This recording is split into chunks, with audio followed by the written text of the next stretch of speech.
but we wanted to get him in, and the plan was to get AD in there for an inning as well, just to get him a touch before Friday. But once it kind of got away, we didn't really want to bring him in there. Obviously, he started getting hot there at the end if we needed it. But yeah, as we go into this weekend, you have Ben Hess ready to rock on Friday, and we'll kind of see how we're going to go the rest of the weekend. But we need Ben Hess to be Ben Hess and give us a chance against whoever they throw at us. I don't know what their rotation is quite going to look like yet, but should be a good test this weekend. Well, you're not getting to ease into SEC play. You're going to jump right into the deep end. Just talk about it. Tennessee. Yeah, shoot. I've known Tony recruited me out of high school. Oh, okay. I've known Tony for a long time. He was at Missouri at the time. And what he's done there is unbelievable. I mean, we played them my first year there in Maryland, my first year as a head coach, his first year at Tennessee, and we took 2 or 3 from them there. But what he's done over the last 5 or 6 years, 4 or 5 years, whatever that's been, has been awesome. And they're tough, they're competitive, they've got power arms, they got power hitters, they play with an edge, and I think no different than what we do. I think our offense has an edge to it. I think there's a lot of dangerous guys in that lineup. I think we got enough power on the mound, so it'll be a heavyweight match. That's what the SEC is. That's why we're here. Coach, your players have talked about a one pitch at a time approach. What do you want to see them do in the future when they kind of get down in counts like they did tonight? Yeah, I thought their stuff was good tonight, man. Like the second guy that brought in, I can't think of his name right now. It's on here somewhere. Whatever his name is, that dude didn't throw a ball over the knees. And we knew we look at all the reports when he's down in the zone, hitters are hitting 0 on balls at the bottom of the zone. So trying to get him elevated, but he just didn't get elevated. He just kept doing it, and the slider plays off that really well. I thought we competed. I thought we had some good swings too.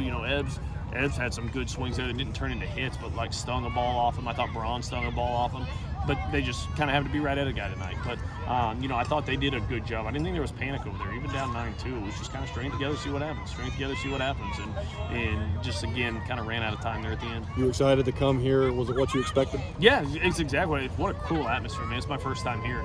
Cool atmosphere. The crowd was great. It's a great venue for college baseball, and it was exactly what we needed. And we just haven't seen this yet. We had, I said this earlier, we played at Regions where you probably had just many Alabama fans, not more than Auburn guys there, Birmingham UAB guys there.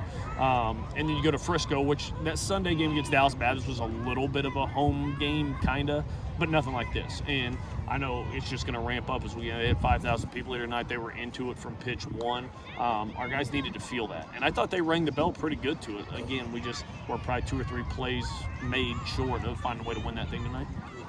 One last thing for me.